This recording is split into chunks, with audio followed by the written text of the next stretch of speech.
మా జగన్నాథ్ పండిట్ బ్రాహ్మణ వంటకాల ఛానల్కు స్వాగతం.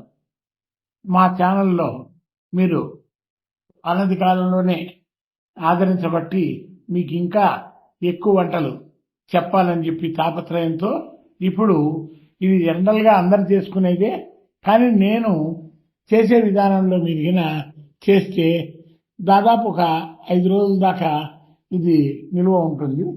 మజ్జిగ పులుసు అంటే ఎక్కువగా పెళ్ళిళ్ళు పేరెంటాళ్ళు చేసుకున్న రోజుల్లో పెరుగు మనకి ఎక్కువగా ఉంటుంది, పుల్లటి పెరుగు. ఆ పెరుగును మనం కింద పోయకూడదు, దాన్ని మనము ఈ మజ్జిగ పులుసుగా తయారు చేసుకోవాలి. అలాగే మజ్జిగ పులుసు తయారు చేయాలంటే మనకు ముఖ్యంగా బూడిద గుమ్మడికాయ ముక్కలు కానీ లేకుంటే బెండకాయ ముక్కలు కానీ వేసుకుంటే అమోఘంగా ఉంటుంది మజ్జిగ పులుసు. తయారీలో మజ్జిగను మనం ఏం చేయాలి, బాగా పెరుగును నీళ్లు పోసుకొని చిక్కగా మజ్జిగలాగా తయారు చేసుకోవాలి. తయారు చేసిన తర్వాత దాంట్లో కొద్దిగా మనము స్టఫ్ కోసం అని చెప్పి శనగపిండిని కొద్దిగా అంటే ఒక 100 గ్రాములు ఒక 2 ప్యాకెట్ల పెరుగు కలపాలి. కలిపేసి బాగా చిలకాలి కవ్వంతో. చిలికిన తర్వాత దాంట్లో కొంచెం ఉప్పు వేయాలి. వేసి దాన్ని పక్కన పెట్టుకోవాలి. పెట్టుకొని దాంట్లో ముందే మనము ఈ బూడిద గుమ్మడికాయ ముక్కలు కానీ బెండకాయ ముక్కలు కానీ ఉడకబెట్టుకోవాలి. అవి పక్కన పెట్టుకోవాలి. ఈ మజ్జిగలో మనం ఉప్పు వేయకూడదు. ముందు ఉప్పు వేసామనుకోండి మజ్జిగ పులుసు పొయ్యి మీద పెట్టగానే ఇరిగిపోతుంది.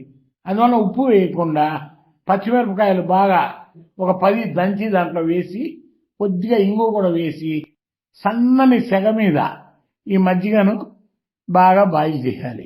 బాయిల్ చేస్తే ఇదంతా కూడా పొంగు వస్తుంది. ఆ పొంగు వచ్చే టైంలో నా బట్ట ఆపుకొని ఈ ముక్కలు దాంట్లో వేసుకొని ఒక 5 నిమిషాలు అప్పుడు దించినాక చల్లారినాక కొంచెం ఉప్పు తగినంత వేసుకొని మనం గరిటతో తిప్పితే ఒక 10 నిమిషాలు అట్లా ఉన్న తర్వాత మనం ఆవాలు కొంచెం ఎక్కువగా వేసుకొని జీలకర్ర వేసుకొని నూనె మిరపకాయలు తరగకుండా ఎండుమిరపకాయలు అలాగే వేసి పోపు గిన్నె పెట్టుకున్నాం అనుకోండి, ఈ వంట అన్నంలో చాలా బాగుంటుంది. ఇది మనము 4-5 రోజుల దాకా కూడా ఏం కాదు, పెరుగు పులిసింది కానీ అందువల్ల మజ్జిగ పులుసు 4-5 రోజుల వరకు మనం వాడతాం. ఇప్పుడు ఈ నల్లమల్ల ఫారెస్ట్ లో ఈ గడ్డికి పోయేటువంటి కోత వాళ్ళు ఉంటారు కదండి, వాళ్ళు అడవుల్లో వాళ్ళకి ఏం చిక్కుతుంది, ఏం చిక్కదు. అందువల్ల ఆ ఉల్లిగడ్డతో చేసుకునే కారం కానీ ఈ మజ్జిగ పులుసు కానీ డబ్బాలకు పోసుకొని అడవుల్లోకి వెళ్తారు. దాన్ని వాళ్ళు 10 రోజులు 15 రోజులు కూడా ఆహారంగా దాన్ని స్వీకరిస్తారు.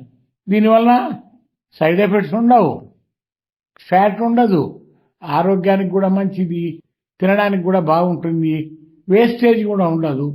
అందువల్ల తినేటప్పుడు ఒకవేళ కొంతమంది పులుపు వాసన వచ్చింది అనుకున్నప్పుడు ఒక గ్లాస్ పాలు గిన కలుపుకొని ఈ కాచిన పాలు చల్లార్చినవి మజ్జిగ పులుసులో తింటే చాలా అమోఘంగా ఉంటుంది.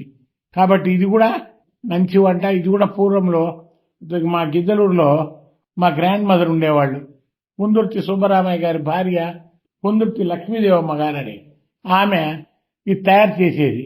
ఎందుకంటే ఇంట్లో సంతానం కూడా ఎక్కువ ఉండేవాళ్ళు, దగ్గర 15-20 మంది ఉండేవాళ్ళు. 20 మందికి వంట కావాలంటే అన్ని పదార్థాలు రేటు ఎక్కువ ఉండేవి ఆ రోజుల్లో. ఇది అనుకోండి అందరికి ఈక్వల్ గా షేర్ చేయొచ్చు, ఇష్టంగా పిల్లలు తినేవాళ్ళు. అందువల్ల ఈ టైంలో ఆ లక్ష్మీదేవమ్మ గారిని కూడా మనము గుర్తు చేసుకోవడం అనేది జరుగుతుంది. ఆవిడ కూడా ఇప్పుడు బతికుంటే దగ్గర 80 ఏళ్ల దాకా ఉండేవి. కాబట్టి మీ అందరూ కూడా ఈ మజ్జిగ పులుసును తయారు చేసుకోండి, తినండి, ఆస్వాదించండి. మీకు నచ్చితే నాకు ఒక లైక్ కొట్టండి, కామెంట్ చేయండి, సబ్స్క్రైబ్ చేయండి. Thank you.